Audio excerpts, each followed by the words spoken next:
C'était l'esprit des samouraïs. Aujourd'hui encore, le Japon conserve leurs souvenirs au cours de nombreuses fêtes et processions. Celle-ci a lieu chaque année à Nikko.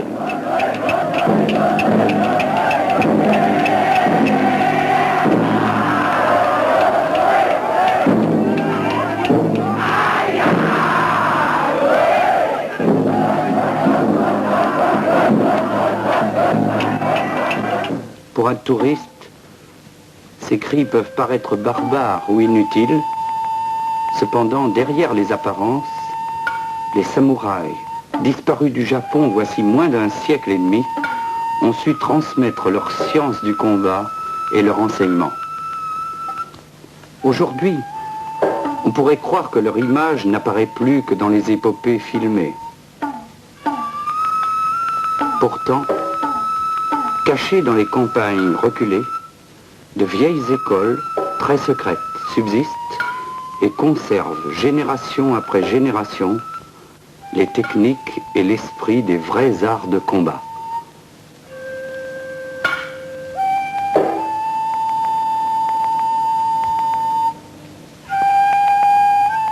Nous avons pu pénétrer, souvent pour la première fois, dans ces écoles ou dojos. Quelle que soit la technique pratiquée, sabre, bâton, lance, arc, karaté, sumo, aïkido, tout cela n'a finalement qu'un seul but, former, au-delà de ces techniques, un homme total, maître de son esprit, de son corps et de son instinct. C'est quand il a atteint l'unité qu'il devient un vrai maître. De nos jours, chaque Japonais a pratiqué à l'école au moins l'un des arts martiaux. Nous sommes précisément dans l'une des plus étranges écoles du Japon, Maniwanem.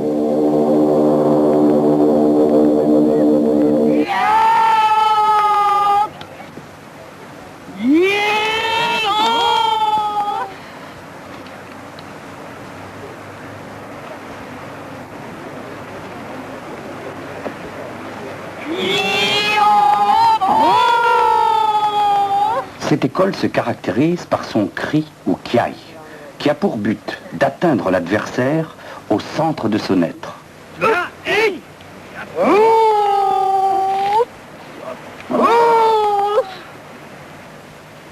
Le cri sort du ventre, nommé hara, car ici c'est le ventre qui est une des clés les plus importantes. Il est le siège des forces physiques et des forces psychiques. C'est de là que part le souffle.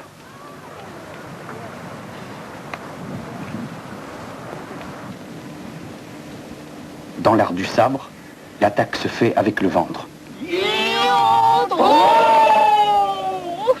C'est la force physique et psychique du hara qui est projetée en avant.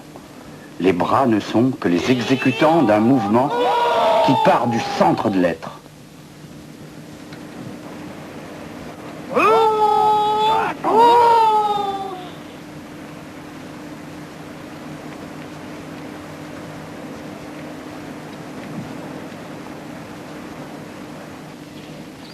Autre apprentissage, le yai. C'est l'art de faire littéralement bondir le sabre hors du fourreau. Art noble par excellence que pratiquent tous les grands maîtres d'arts martiaux.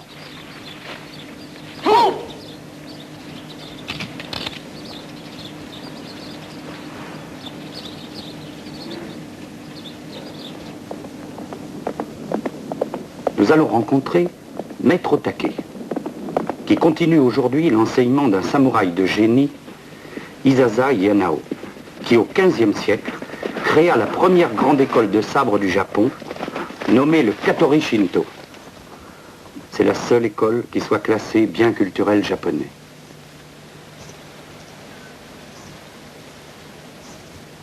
Pour Maître Otake, l'art guerrier n'est point l'art de la guerre, mais bien l'art de la paix intérieure. Il faut apprendre à gagner sans jamais se battre, dit-il. C'est la méditation qui peut donner une telle conscience. Ces signes sont ceux de la concentration. Ils ne sont en qu'aux initiés. La concentration doit pouvoir s'acquérir instantanément et n'importe où, dit-il encore.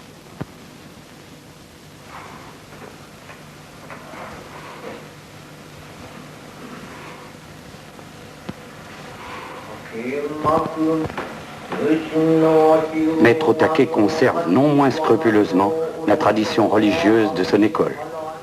Tout entraînement est aussitôt précédé d'une visite au sanctuaire où il reçoit avec ses élèves la purification selon le rite religieux shinto.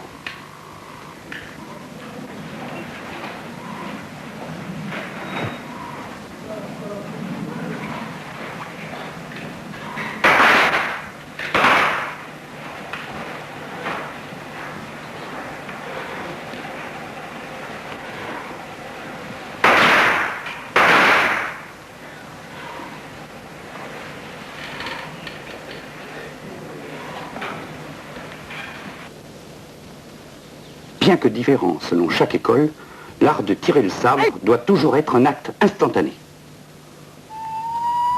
Le célèbre sabre japonais, le katana, était l'âme même du samouraï, ce qu'il possédait de plus sacré. À 15 ans, le samouraï recevait son sabre. À sa mort, l'arme devenait objet de vénération dans la famille, arme extraordinaire, et l'artisan qui la fabriquait considérait son art comme une sorte de sacerdoce. Ce n'est qu'après prière et purification qu'il entreprenait son travail.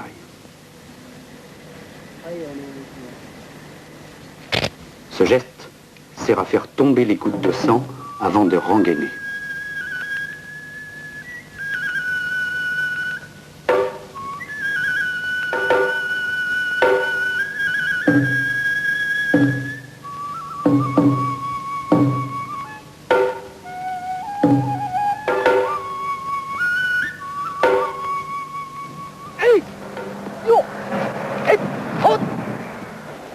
Peut-être pourrait-on comprendre la véritable dimension des arts martiaux du Japon si l'on pouvait expliquer pourquoi les plus grands maîtres mouraient tranquillement dans leur lit après avoir livré d'innombrables combats.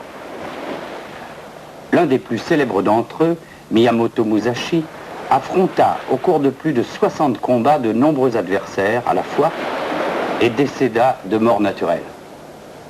C'est pourquoi il était d'usage de dire au Japon que seul un lâche ou un grand maître avait le droit de mourir dans leur lit. L'explication de cette sorte d'invulnérabilité tient au développement d'un sixième sens ou pouvoir de pressentir une attaque. Pour un grand maître, l'adversaire est transparent. En état de défense, il sent instantanément d'où va partir le coup mortel. Sa riposte est foudroyante, en une fraction de seconde, l'adversaire est hors de combat.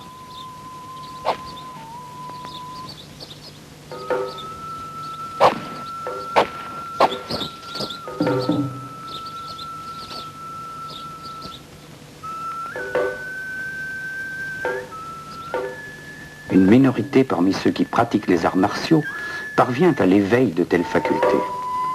À partir de là, les pouvoirs sont parfois si étendus et diversifiés que les maîtres refusent d'en parler. Toutefois, l'accent n'est jamais mis sur l'acquisition de tels pouvoirs, et aujourd'hui comme hier, seule une vie pure et intègre permet de conquérir une véritable efficacité dans les arts martiaux.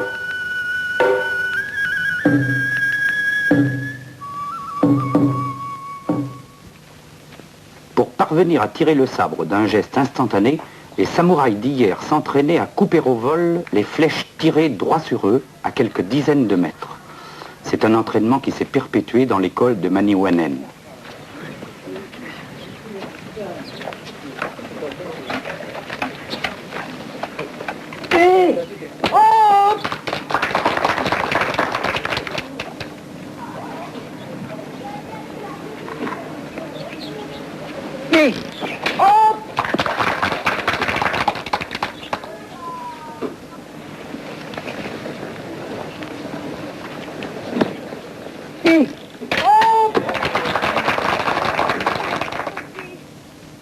Autrefois encore, pour acquérir l'efficacité des coups portés, on découpait le corps et les membres des cadavres de condamnés. Aujourd'hui, maîtres et élèves s'exercent sur des bottes de paille humides ou des bambous.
Les samouraïs se faisaient face, tenant leur long sabre à deux mains, et souvent l'un des combattants périssait coupé en deux.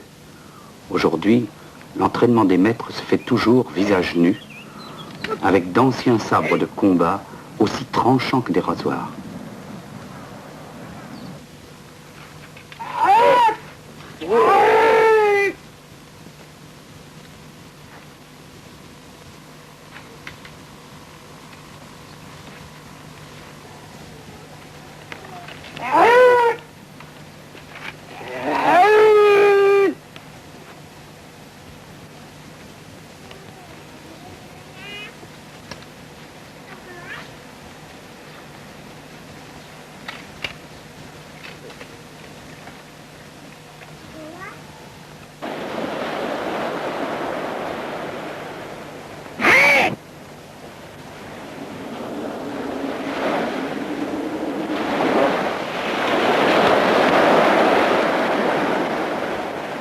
Quel que soit le coup porté, même si la pointe du sabre menace la gorge ou l'œil, l'adversaire doit rester totalement impassible. Cela se nomme zanshin.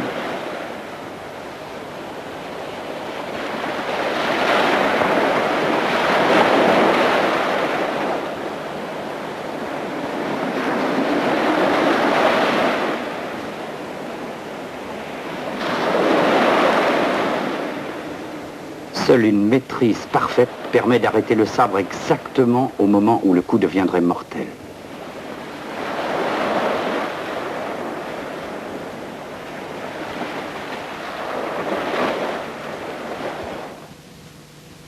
Autre arme, analogue au célèbre sabre, l'épée de bois ou bokken. Elle est devenue au cours des siècles de plus en plus populaire dans les assauts. Il s'agit en fait d'une arme extrêmement redoutable si elle est maniée correctement. C'est avec une épée de bois que Miyamoto Musashi remporta une victoire contre Sasaki, un autre grand maître jusque-là invulnérable.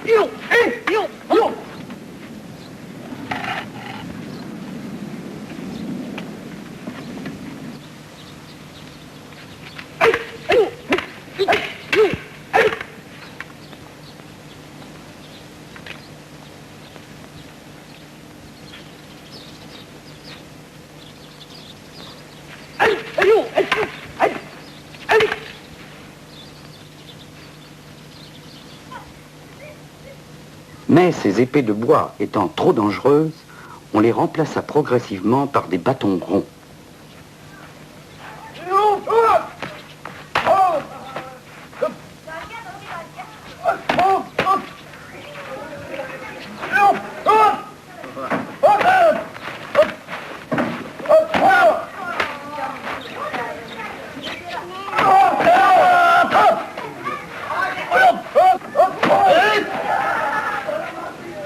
Ces bâtons ronds sont ceux de l'école d'Arakiryu, première forme d'un art qui va bientôt devenir extrêmement populaire, le fameux kendo.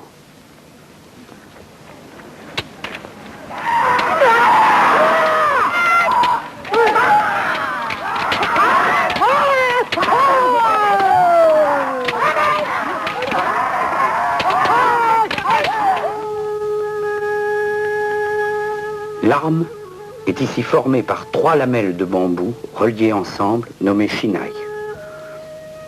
Une garde protège les mains recouvertes de gants épais. Un casque, la tête. Dans le kendo, toutes les règles concernant le combat au sabre subsistent et sont respectées. On dit que le shinai est revêtu de l'esprit du sabre. Cette école est celle du grand maître Takano de Kamakura. Les cris sont ici particulièrement impressionnants. Dans tous les arts martiaux, les cris visent tout autant à décontenancer l'adversaire qu'à exprimer la brusque libération de l'énergie.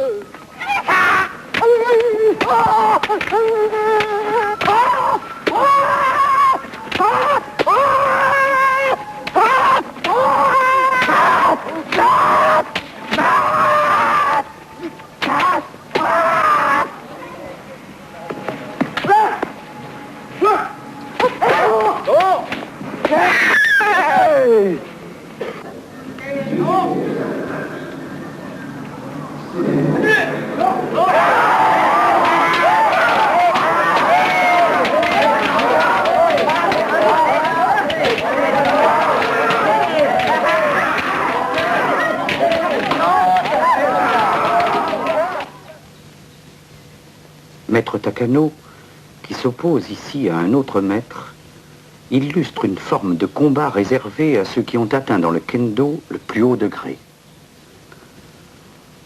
On peut notamment percevoir l'une des règles fondamentales de tous les arts martiaux. Elle concerne le regard.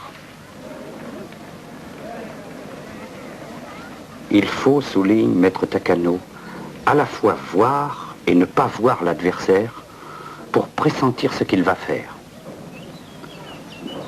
Il doit être transparent, il faut le regarder comme on voit une montagne au loin.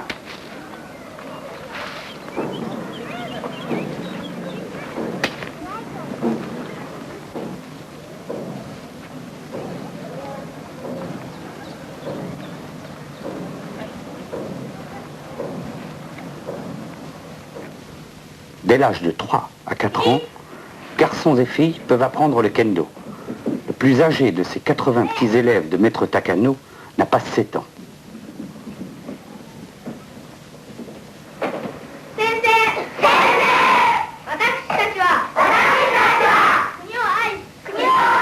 Saluez, maître, nous aimons notre pays. Nous respectons nos parents. Nous respectons le cérémonial de nos traditions. Nous respectons notre enseignement. Nous accomplissons nous-mêmes notre devoir. Nous respectons nos camarades. Nous jurons de nous créer un esprit et un corps sains.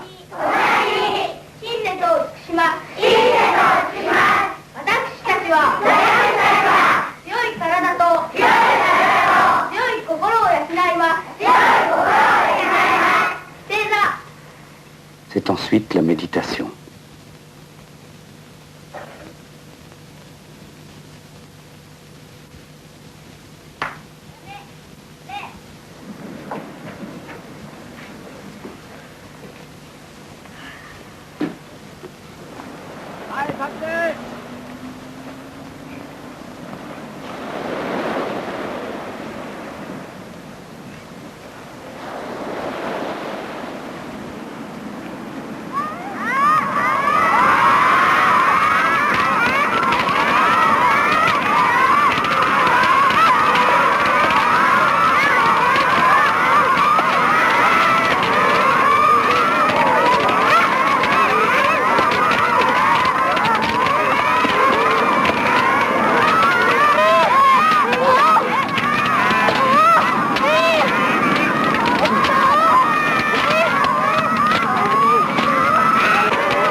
Les plus grands maîtres, ici Kamimoto Eishi, le plus grand maître du kendo au Japon, se font un devoir d'initier eux-mêmes les plus jeunes enfants.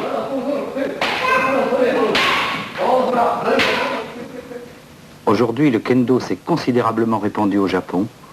3 millions d'enfants et de jeunes gens l'apprennent et le pratiquent.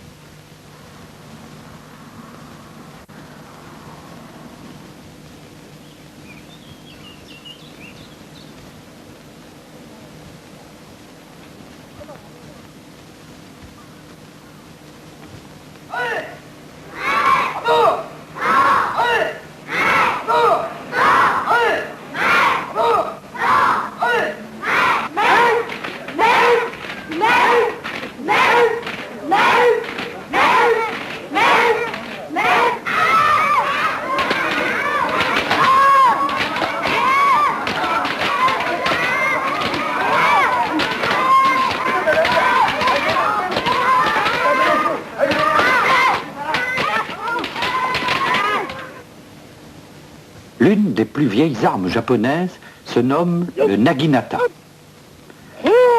Il fut utilisé contre les cavaliers sur les champs de bataille.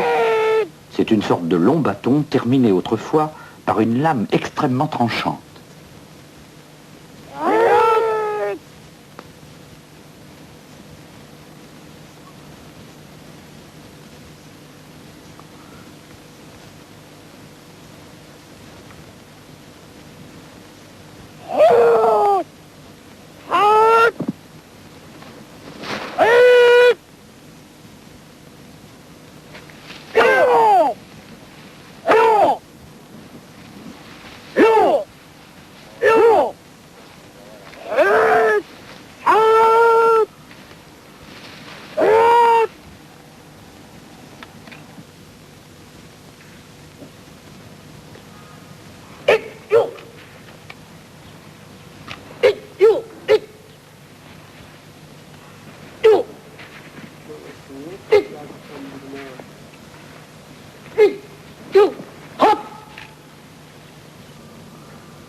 Le naginata a été adopté presque exclusivement par les femmes qui en ont fait un sport très pratiqué et très populaire.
L'apprentissage suppose 3 ou 4 années d'entraînement indispensables aux techniques de base. Frapper, parer, pointer, couper, s'esquiver. Plusieurs années de pratique assidue seront encore nécessaires pour parvenir à la maîtrise. Mais le véritable entraînement est avant tout, ici encore, spirituel. Et 12 000 femmes environ pratiquent le naginata au Japon.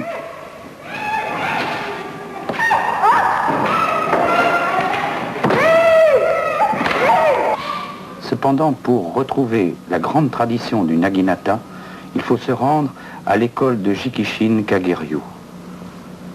Elle est dirigée par Madame Teruke Shimada, qui en manifeste la plus pure tradition.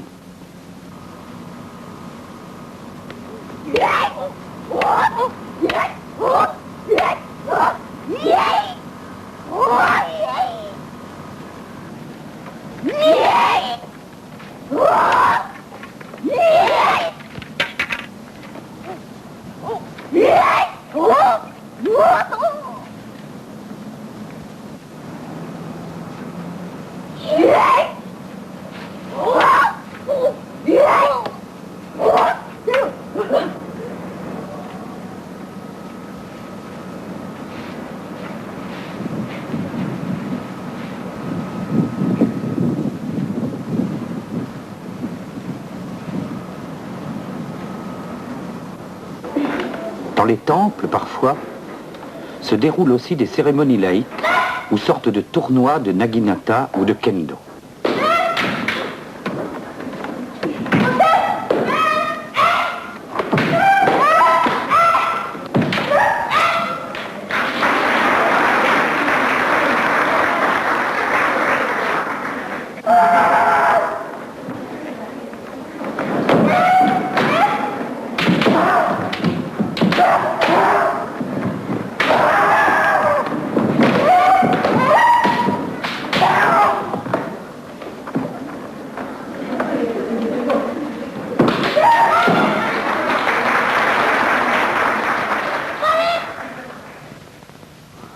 Arme nouvelle et très humble, le bâton long. L'école du Katori l'a élevé à la dignité d'un vrai art de combat. Les moines guerriers du XVIe siècle en firent leur arme préférée. Ils disaient que l'humilité du bâton pouvait devenir puissance et vaincre, voire briser le fameux sabre. Ici, 3 mètres montre que la force de concentration peut mettre en échec l'apparente invulnérabilité du sabre.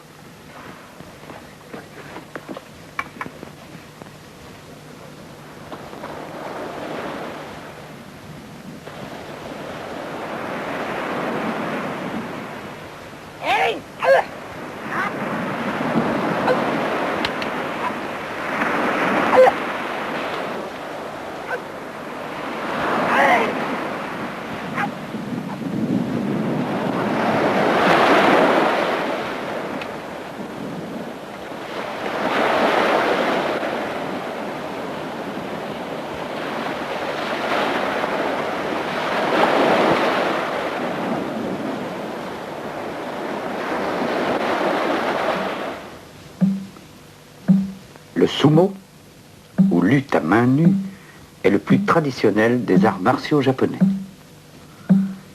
Il n'existe au Japon qu'environ 50 grands sumotori. Certains pèsent plus de 150 kilos et mesurent quelquefois près de 2 mètres. La lutte du sumo est relativement courte, quelques minutes au plus. Elle consiste à projeter l'adversaire hors d'un cercle étroit tracé sur le sol. L'attaque est donc extrêmement rapide et violente.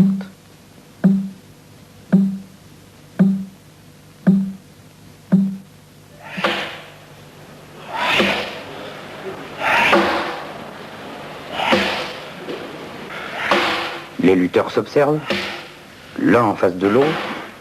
Ils se balancent d'une jambe sur l'autre, se saisissent par la ceinture, et dès que l'un d'eux touchera le sol ou se trouvera hors du cercle, la partie est perdue. C'est un combat désespéré et absolu. Le grand maître mondial de l'aïkido se nomme Kishomaru Ueshiba. C'est dans ce paysage même que son père, Morihei Ueshiba, enseigna et créa un temple et un dojo devenus les sanctuaires de l'aïkido.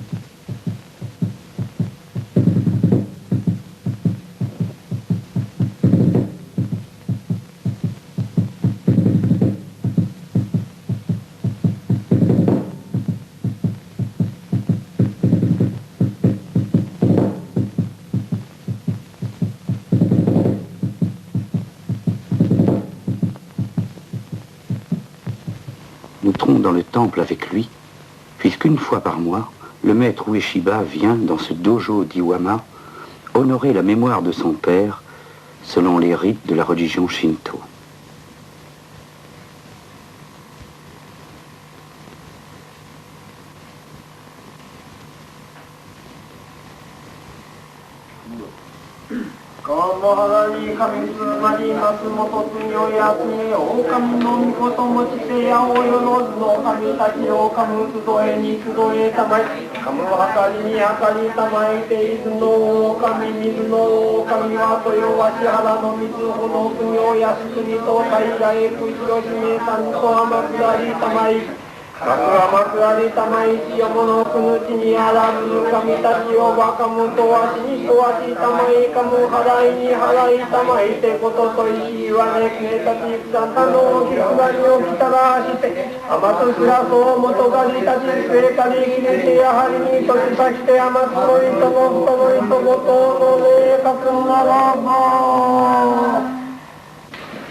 La souplesse coulante de l'aïkido, le maintien d'un centre stable, l'art d'utiliser l'énergie de l'adversaire, celui de ne jamais perdre son centre de gravité, toutes ces règles ne seront honorées que grâce à une profonde unité. Cette unité, on l'appelle musique ou souffle. Et le maître dit que le souffle n'est autre que celui de l'univers. Comme son père, Maître Ueshiba a appris à projeter des adversaires sans même les toucher. Et comme lui, il perçoit les intentions et la présence de personnes situées hors du champ de perception des 5 sens. L'aïkido est par excellence l'art de maîtriser le corps et toutes les formes de la vie par l'esprit. Le maître Ueshiba pousse jusqu'à la maîtrise l'art d'obéir aux lois mêmes du cercle.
Au contraire, Maître Yamaguchi, que voici, pratique un aïkido plus dur. Mais il est aussi maître de kendo.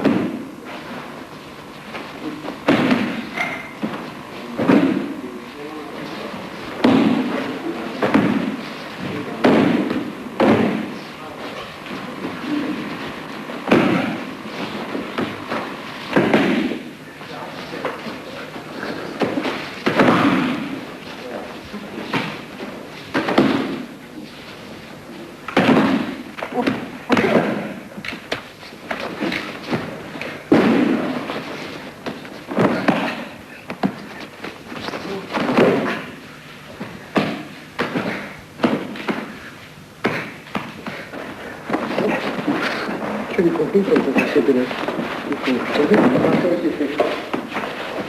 後ろだと前に行って。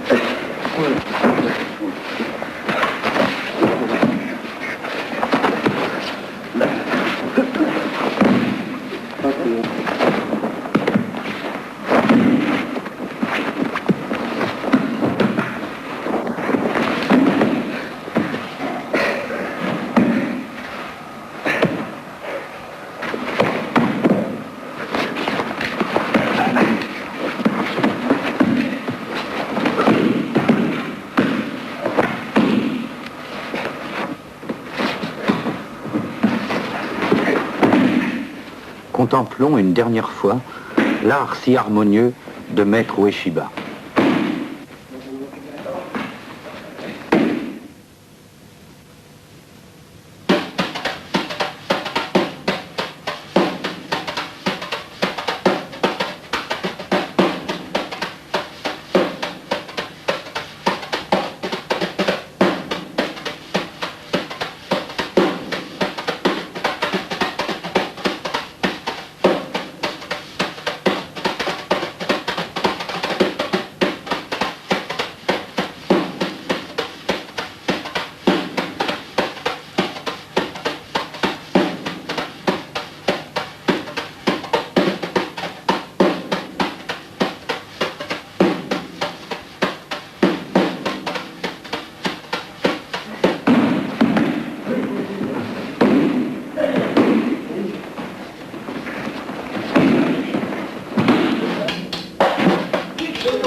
De combat, redoutable elle aussi, le kusarigama.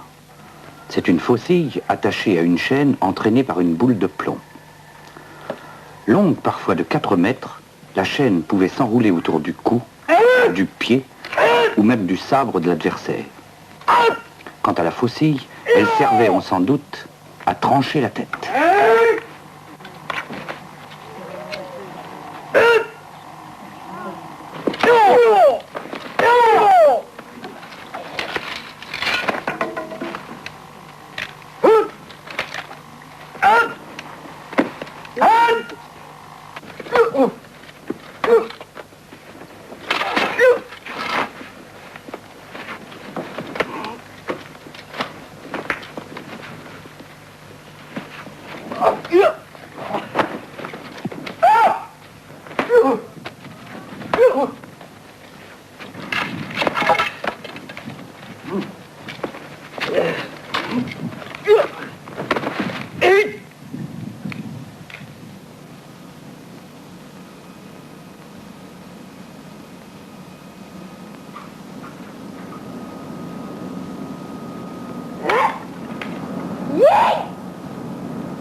Pendant 300 ans, dans l'île d'Okinawa, les rois interdirent toutes les armes. Puis les Japonais occupèrent l'île. Les paysans et les guerriers durent alors développer des arts de défense pouvant passer inaperçus. C'est ainsi que la faucille, ou kama, servant à couper les blés, devint une arme redoutable.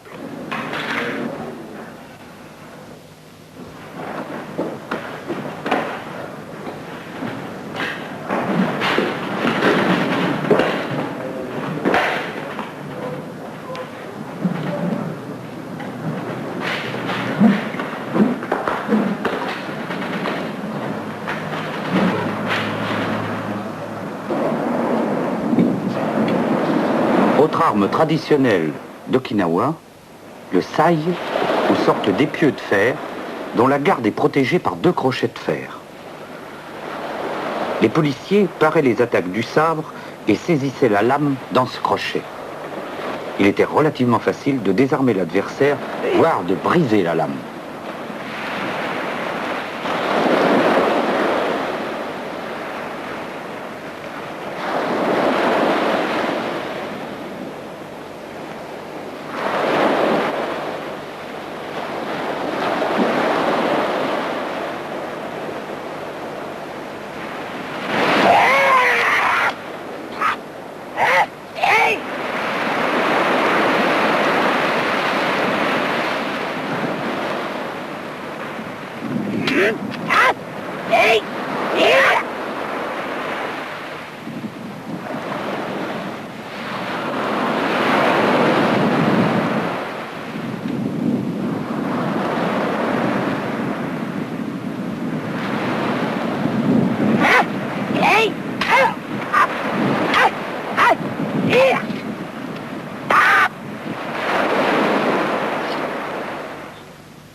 Nouveaux outils agraires transformés en armes, le tomfa, bâton servant à écorcer le riz.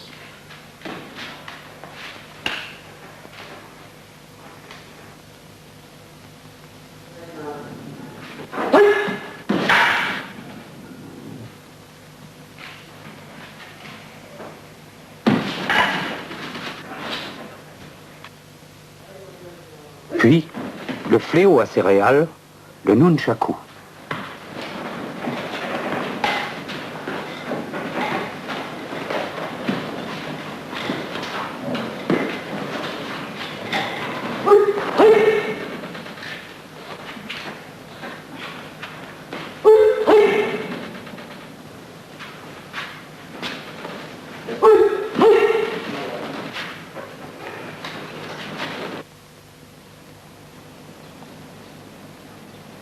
C'est encore dans cette île d'Okinawa que se développa l'art des mains vides, ou karaté.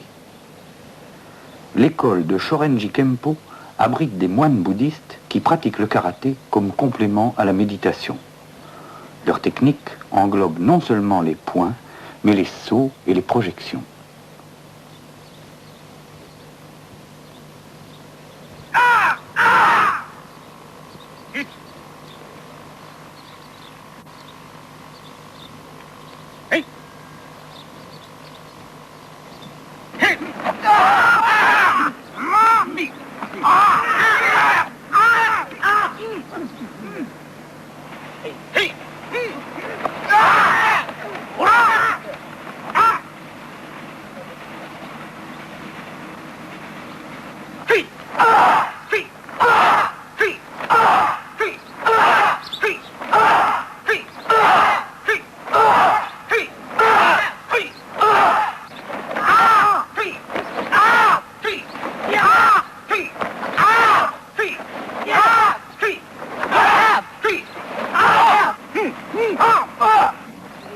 Le maître japonais Funakoshi Jishin, qui introduisit en 1921 le karaté au Japon, disait que l'essence du karaté est d'être non violent. C'est pourquoi le maître Shiokawa, qui gouverne plus de 3000 élèves, enseigne avant tout l'art de la concentration et de la respiration. Cette forme de respiration, dite ibuki, permet notamment de ne pas sentir la douleur, de rester insensible, quoi qu'il arrive. Là encore, tout est centré sur la maîtrise du ventre.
Les samouraïs archers furent de tout temps célèbres pour leur habileté consommée.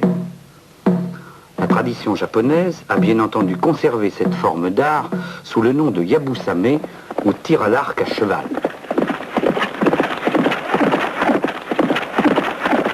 Ici, tout l'art est dans le souffle. Synchroniser le souffle et le tir, le rapide et l'immobile, c'est, dit-on, le secret du but.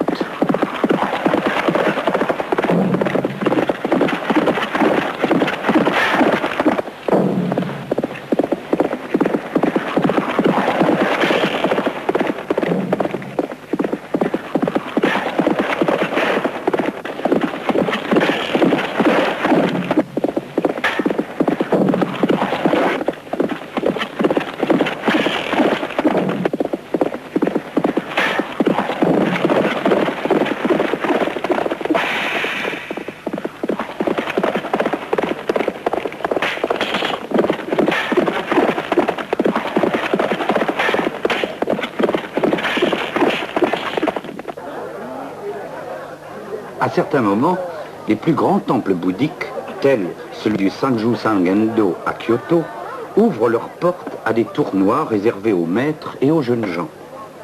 La fête est presque laïque.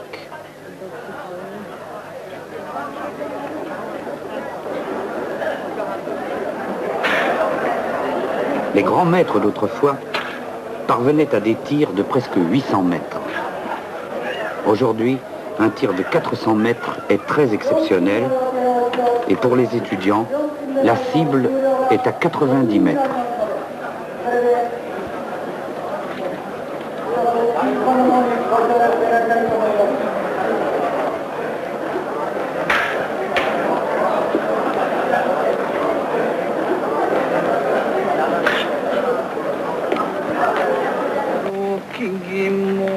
En fait, l'art du tir à l'arc est aussi une expression religieuse.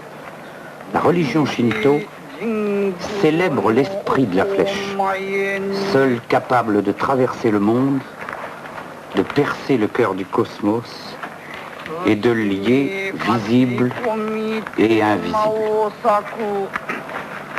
やそうか日はあれども今日の行く日のたる日のおよき日を選び定めておほまえに弓道本田流の室人たち亀岡師範を頭として使い祀る名言人図を両引き目ののりを使い祀りて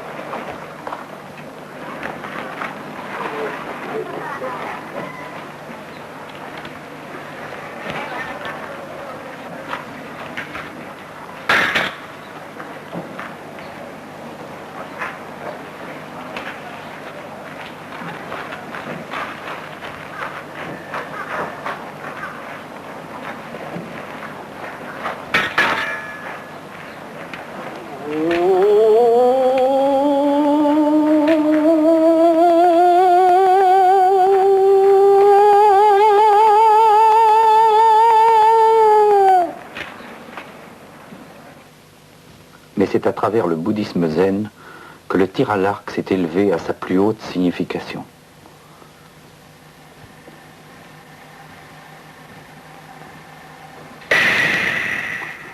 Pour le maître Suhara, l'un des supérieurs du grand temple zen Engakuji, le tir à l'arc, la méditation et la vie intérieure ne sont jamais séparés.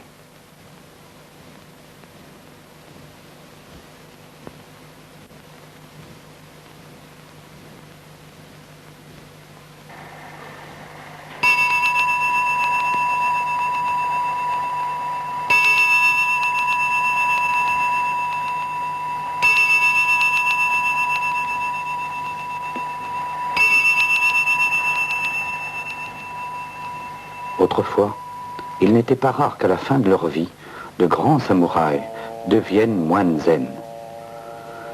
Comment expliquer que tel homme capable de couper en deux un adversaire en une fraction de seconde adopte une spiritualité qui est par essence non violente?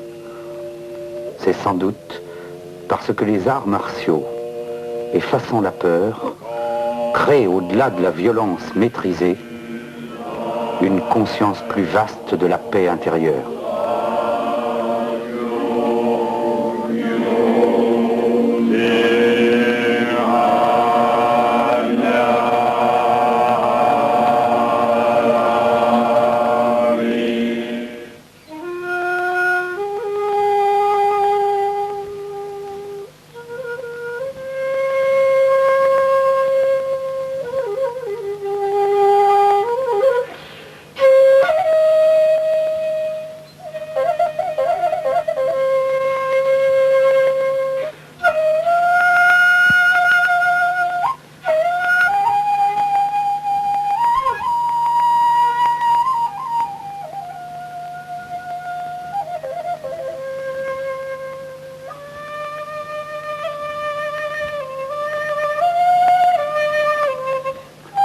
Le maître Suhara, comme tous les grands maîtres du tir à l'arc, n'explique jamais ce qu'il sait.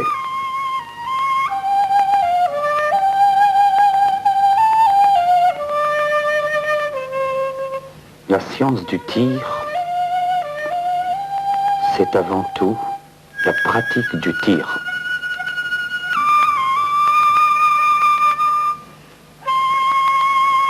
Les mouvements sont infiniment lents.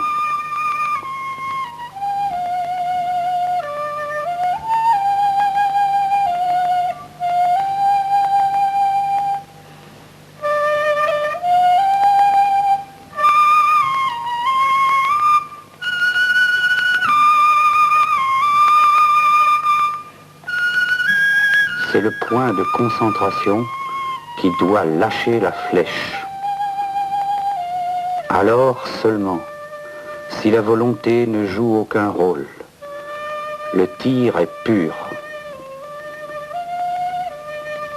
Pour le véritable initié, le but est toujours secondaire. La flèche quitte l'arc comme un enfant laisse tomber quelque chose de ses doigts, avec innocence et oubli. C'est ce qui tire en l'homme qui est seul important.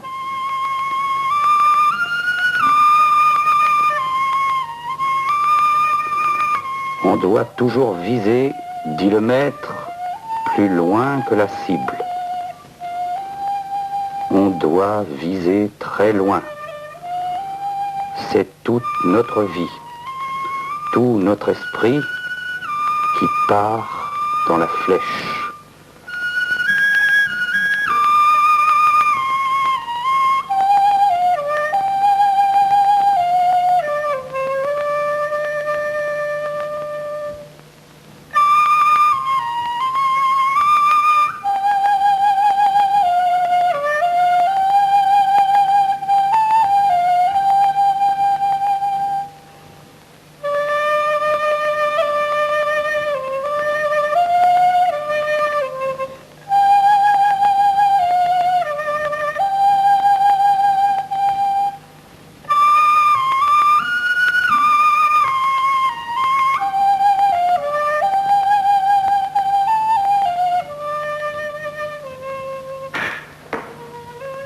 Et lorsqu'on a tiré, ce n'est jamais fini.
Et lorsqu'on a tiré, ce n'est jamais fini.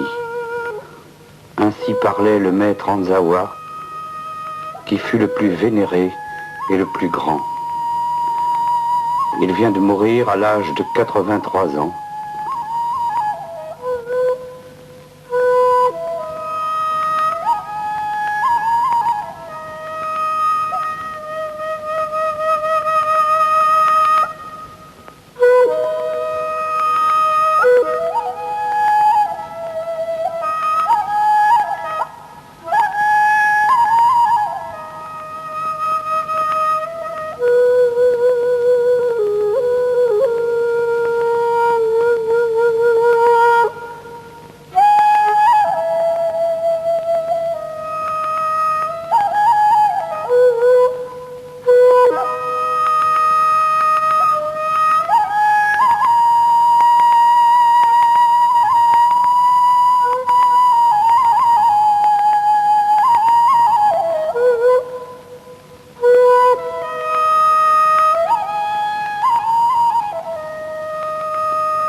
Lui ne visait pas le but.